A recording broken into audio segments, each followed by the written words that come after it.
There's nothing, there is no multivitamin, there's nothing that you can buy at Authentic Health, there's nothing that Dr. Rhonda Patrick can recommend. There is nothing you can go buy off a shelf and put into your mouth that will do for you what exercise will. Multivitamins appear to have no effect on total cancer incidence or several types of cancers, including breast, colorectal, prostate, or skin melanoma. Although the risk of lung cancer was 38% lower for participants who take a multivitamin. Hey there, folks. Welcome to the Healthy CEO Show. I'm Jason Wright, and I am the Healthy CEO. I am the co-founder and CEO of Authentic Health Partners, and today I want to talk to you about multivitamins. I just received an email from Dr. Rhonda Patrick. That's right. It was so kind of her to email me on this topic, me and about 1 million other people that subscribe to her newsletter. And the topic was multivitamins. Essentially, are they worth it? And, you know, I get this question a lot. One, because I happen to be in the nutraceutical business, but also just as a health and wellness figure, person, whatever, people want to know, should I take a multivitamin? If I should, or if I do, which one should I take? And this obviously piqued my interest whenever Rhonda Patrick sent out to her email list an email titled, "Are multivitamins really useless for longevity?" I know a lot of people think that multivitamins are nothing but creators of really expensive urine. So the question becomes, well, if that's the case, is there even any benefit at all to taking a multivitamin? But more importantly, is it possible that a multivitamin could cause me harm?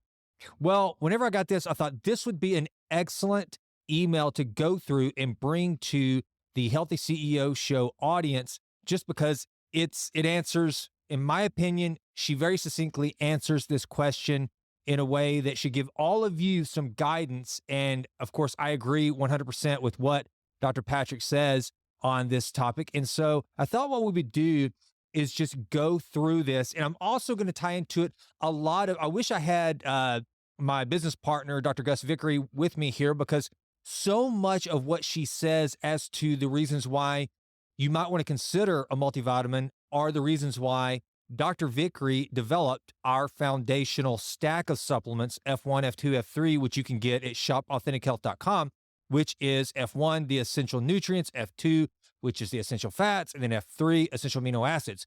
That was developed because of the data that Dr. Rhonda Patrick talks about in this email. So let's just jump right into it. All right. Micronutrient deficiencies are widespread. Up to 70% of Americans don't get enough vitamin D, nearly 50% fall short of their magnesium needs, and 35% have an insufficient intake of calcium. So let's just stop right there for a minute. One of the things that you have to think about, and it sounds so obvious, I know, but whenever you hear people say, should I take supplements? Or when we talk about supplements in general, we tend to forget what the word supplement means, right? It's to supplement something else that you're not getting enough of. And most people, according to what Dr. Patrick is saying here, 70% of Americans don't get enough vitamin D, 50% fall short of magnesium, and 35% have insufficient intake of calcium. A lot of people hear that and they'll go out and they'll buy those individual supplements in bottles. And what they'll do is they'll take like this heavy dose of just magnesium, of just vitamin D, or just calcium, and they may not even really get the impact they're looking for. They may just completely overshoot. Either way, the bottom line is this. You may not need to take those individually. You might need to get them just in the form of a multivitamin where it's a little bit more balanced. So I'm going to continue. These deficiencies or insufficiencies ravage our health. Inadequate vitamin D increases mortality risk. A magnesium deficiency can accelerate biological aging. Folate deficiency by itself can produce a level of DNA damage that is equivalent to or in excess of an acute exposure to radiation, although this occurs at levels uncommonly seen in human populations. Addressing these deficiencies seem to hold a remarkable benefit. For example, correcting vitamin D and magnesium deficiencies can reverse epigenetic aging and protect against DNA damage. I believe that diet should be the primary source of most our nutrients. but it can be hard to obtain optimal nutrition through whole food sources. Let's pause right there. She's 100% correct.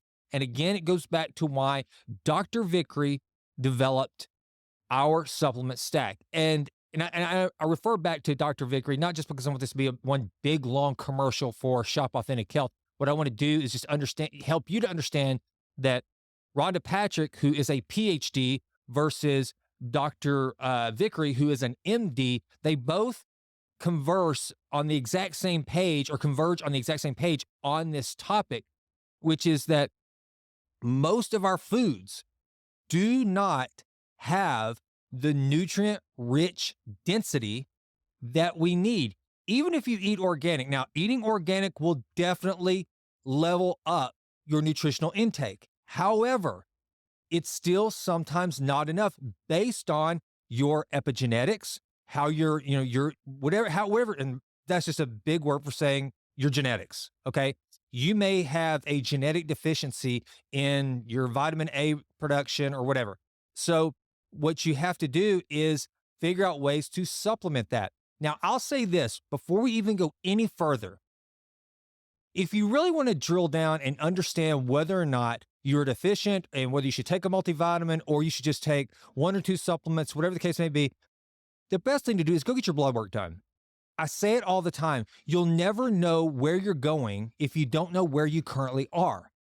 And I think, and look, it's not as difficult and or expensive as a lot of people think. And there's also different levels of blood screenings and blood panels.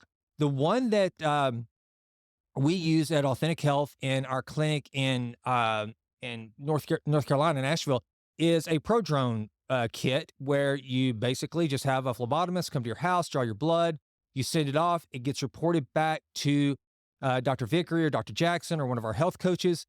And there's two primary things that you're going to see on these reports.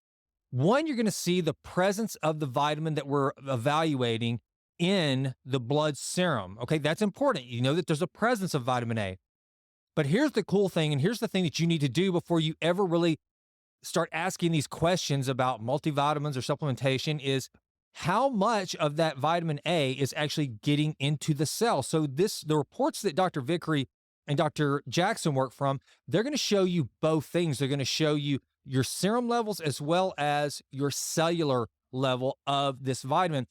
Dr. Gus and I have actually gone through multiple blood panels, and he's explained this so that you can actually see in real time. So you might want to check back on some older episodes to see that. But the point is, this is what you need to do. You need to find out where you are and then try to get as much of your nutrients and your vitamins from whole foods. And I say this as someone who does not sell food, but does sell supplements, that I would tell anybody the first thing you should ever do before you shop AuthenticHealth.com is you should make sure you have a nutrient-rich diet, you get your blood panels done, and you try to get some idea of where you are starting. I always recommend that people do that. All right, so let's continue. In light of this, the benefit of a multivitamin seems clear. The downside is low when you consider the overall benefit of potentially shoring up highly individual minor nutritional deficiencies. And the notion that multivitamins have some benefit is shared by many. Around 1/3 of adults report that they take a multivitamin. That's a lot. That's more than I thought, actually. A health investment or expensive urine, right? The age-old question, am I just creating really expensive urine? Most people take a multivitamin in hopes of preventing disease and delaying death. If something as simple as a multivitamin can help with either of these goals, it's worth knowing. But some people will tell you that multivitamins are useless, that they are just creating more expensive urine, at least for those with a well-balanced diet. Multivitamins improve cognition. This is Dr. Patrick. I don't share this view. In addition to the potential benefits of multivitamins for preventing conditions like anemia, neural tube defects, cataracts, and osteoporosis, there is convincing evidence from randomized controlled trials that supplementing with a daily multivitamin improves brain health and cognition. In a 3-year study known as the COSMOS, the COA big CO, little COA supplement and multivitamin outcome study. Taking a multivitamin improved cognitive function, memory, and executive function compared to a placebo. A meta-analysis of 3 Cosmos subsidies concluded something similar. There was clear evidence that multivitamin supplementation improved global cognition and memory, an effect that was estimated to be equivalent to a 2-year reduction in aging. Pretty significant. Now let's look at multivitamins and mortality. When it comes to major diseases and mortality, the data aren't as clear or convincing. Multivitamins don't seem to reduce risk of cardiovascular disease, cancer, or all-cause mortality. However, you know what absolutely does? This is me, not Dr. Patrick. What absolutely does reduce, sometimes by as much as a factor of 4x, 4 times, what can actually reduce all forms of mortality? Exercise. Raising your VO2 max into the top 25%, doing movement, actually exercising. There's no multivitamin. There's nothing that you can buy at Authentic Health. There's nothing that Dr. Rhonda Patrick can recommend. There is nothing you can go buy off a shelf and put into your mouth that will do for you what exercise will. Back to the email. Multivitamins appear to have no effect on total cancer incidence or several types of cancers, including breast, colorectal, prostate, or skin melanoma. Although the risk of lung cancer was 38% lower for participants taking a multivitamin. That's interesting. These conclusions seem to hinge on a lack of evidence that prevents a balance of the benefits and harms from being determined. In my view, multivitamins don't need an overwhelming standard of evidence for a large benefit because the overall evidence that each of us may have individual minor nutritional deficiencies is strong. So basically what she's saying there is this. It goes back to what Dr. Gus found in his clinic. Almost universally, we are all deficient somewhere in our vitamin intake. Every single one of us, even somebody like the healthy CEO, me. I do everything I possibly can, but I'm still going to have some deficiencies that could probably be supplemented with a multivitamin or, in my case, the Authentic Health Foundational Stack. All right? So let's continue. But what if there was even a slim chance multivitamins were actually harmful?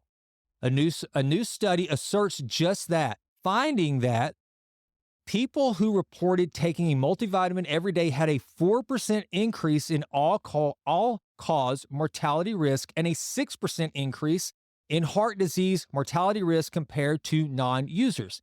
Taking a multivitamin less than daily was associated with a 9% increase in all-cause mortality risk compared to non-users at a 12-year follow-up.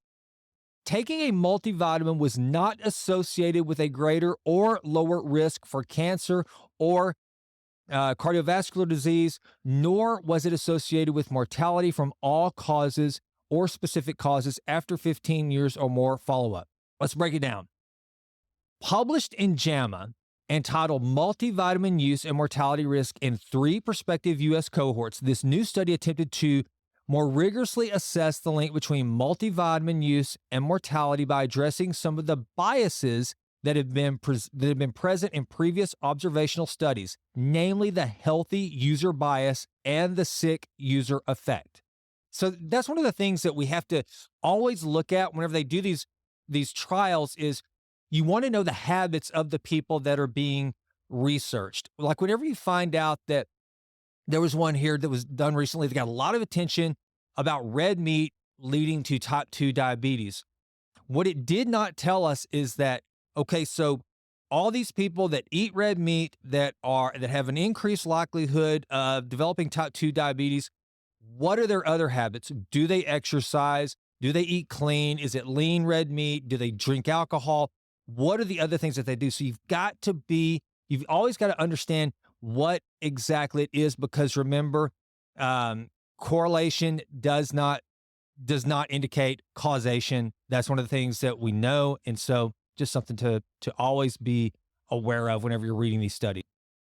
To control for the sick user effect, the possibility that people who get sick will then start using a multivitamin, making them less healthy than non-users, any participant who had cardiovascular disease, cancer, diabetes, or kidney disease at baseline was excluded. Very good. So in other words, how many people do you know that they get sick, they have something bad happens, then all of a sudden they start taking vitamins? Well, those people were kicked out. This was only people that just were functioning normally, didn't have all these other problems, and were also taking multivitamins. A total of 390,124 participants were pulled from 3 large prospective cohort studies. The participants were asked at least once whether or not they used a multivitamin and were then separated into one of 3 groups based on their answer. Daily multivitamin users was 163,307, non-daily multivitamin users 47,151, complete non-users 179,666. The participants were followed for a median of 23 years, during which deaths from all causes, heart disease, cancer, and cardiovascular disease were recorded at 2 time points: the first 12 years, follow-up number 1, and 15 years and beyond, follow-up number 2. So that asks the question, is daily supplementation risky? During follow-up period number 1, people who used multivitamins daily had a 4% greater risk for all-cause mortality than people who never used multivitamins, while people who used multivitamins less than daily had a 9% increase in all-cause mortality. No differences in all-cause mortality were observed during the second follow-up period, which was 15 years or more after the baseline assessment. Other than heart disease mortality, the rate of which was 6% higher in daily users compared to non-users during the first 12 years of follow-up, there were no significant differences between multivitamin users and non-users in the risk of dying from heart disease, cancer, or cardiovascular disease. The same was true for non-daily users versus non-users. In other words, taking a multivitamin wasn't associated with protection against dying from these diseases, but it also wasn't associated with any harm either. The researchers also conducted an analysis that included a second assessment in which participants indicated their multivitamin use on average 6 years after their baseline assessment. This is important because it's a better indicator of multivitamin use over time than a single assessment at baseline. It helps to control for multivitamin use habits that may have changed during the study. What was the result? A similar finding to the first analysis, a 4% greater cause in all mortality risk in daily multivitamin users in the first 12 years of follow-up, and no difference in all-cause or cause-specific mortality at the 15-year and beyond follow-up. One more reason to question these results. The hazard ratios of these outcomes were all very close to 1. An HR compares the likelihood of an event, such as heart disease or death, happening in one group compared to another. If the HR is 1, it means the risk is the same in both groups. If the HR is above 1, the risk is higher in the first group.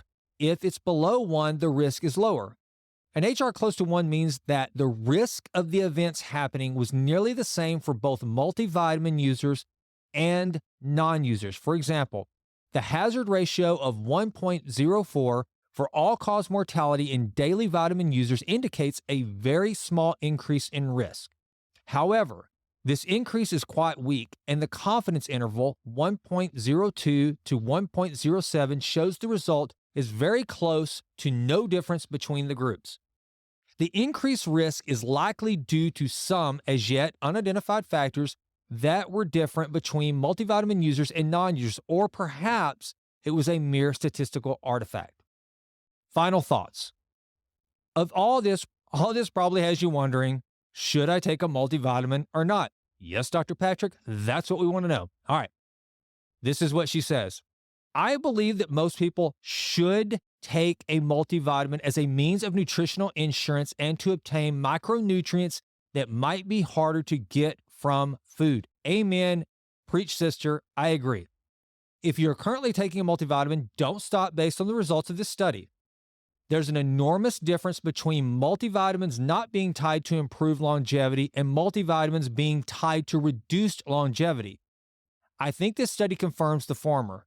An emphasis on the latter is just a useless distraction. Multivitamins may be benign, but they're unlikely to be harmful. What's important to remember is that exercise, sleep, and diet are exponentially more important for your longevity, whether or not you take a multivitamin. Make sure you have these low-hanging fruit taken care of before you begin to worry about the smaller, albeit still important, lifestyle inputs. At the end of the day, if you're worrying about whether taking a multivitamin is shortening your lifespan, you're worrying about the wrong things. Don't let misleading headlines about studies steer you away from what really matters for your health. I think that is absolutely 100% spot on, as Dr. Patrick always is. And so I would just tell you this. One of the things that she kind of puts in there that I've already alluded to is this. You got to move. You got to move. You got to exercise your body. There's nothing you're going to find in a bottle. There's nothing you're going to find on a shelf. There's no serum. There's nothing that's going to compare with getting up and going for walks and exercising and trying to increase your VO2 max, increase your lean body mass, and then make sure you eat the highest quality foods possible. Look, I think it's something that every family should do, especially if you have children. And and this is one of the reasons why I thought the timing of this was perfect. We just had a congressional hearing yesterday, as the time I'm recording this, on these big food produced things with these highly processed foods and the damage it's doing with the dyes. I haven't even seen it yet. I just listened to it on a news clip on a podcast earlier. I want to go watch the clip and probably put it on here. Maybe I'll tuck it in here as I'm talking about it. But apparently one of the physicians that was testifying had a bowl of Fruit Loops from Canada versus a bowl of Fruit Loops from the United States of America. Well, the ones from the U.S. were just bursting with color, bright, and the ones from Canada look kind of drab. The reason being the dyes and the things that make the color so bright in the American ones are not allowed in Canada. Now, there's very rare occasions where I'll say Canada's doing something better, especially when it comes to regulation, than America. But these are things we've got to start looking at. So here's the thing you got to remember. Again, especially those of you who have kids. It's not just that our food is lacking in nutrients. A lot of the things that we are eating has added poisons and just artificial ingredients that are just terrible and toxic and wreaking havoc on our bodies. So that's a double whammy. You're not getting the natural nutrients that you need, and you're also getting toxins that you absolutely don't want at any cost. So supplementation is a great way to combat against this. I highly recommend that you please consider going out to shopauthentic.health.com and looking at the foundational formula. Look, if you take a multivitamin, as Dr. Patrick says, there's no reason to stop. You're probably deficient, and it's probably helping you overcome some of those deficiencies, so keep doing it. But if you want to level up, and if you want to go from a standard multivitamin and you want to get rid of all the other bottles, then consider going to shopauthentic.health.com and look at the stack that Dr. Vickery has developed. He went into it with the mission of trying to fill those gaps that he kept seeing in patient after patient after patient, over 1,000 case studies to determine what most people, after reviewing their blood work, were deficient in and how to make up for that. When he did that, he created this 3-stack formulation, this 1-stack formulation of 3 different supplements that include your essential nutrients, your essential fats, and your essential amino acids. You can go to shopauthentic.health.com. You can read all about it. You can see how Dr. Gus conceived of this stack, and you can throw the rest of the stuff away, go get your blood work done, and then start just precisely filling those deficits in due to your epigenetic makeup, due to your lifestyle, due to some of the things that maybe you have to eat or other medicines you have to take that sometimes can actually have an impact on the vitamins that are in minerals that are in your body. So go take a look. I hope you will. And that's all I've got. It's so good to. So that's it for today. Thank you so much for listening to The Healthy CEO. I'm Jason, and I'm out. The content provided in this podcast, The Healthy CEO, is for informational and educational purposes only and is not intended as a substitute for professional medical advice, diagnosis, or treatment. Always seek the advice of your physician or other qualified health provider with any questions you may have regarding a medical condition. The opinions expressed by our hosts and guests are their own and do not necessarily reflect the views of the Healthy CEO. Any information provided by our hosts or guests, including any physicians who may appear on the podcast, is solely for informational purposes and does not create any doctor-patient relationship. Listeners are advised to consult with their healthcare providers before making any changes to their health routines.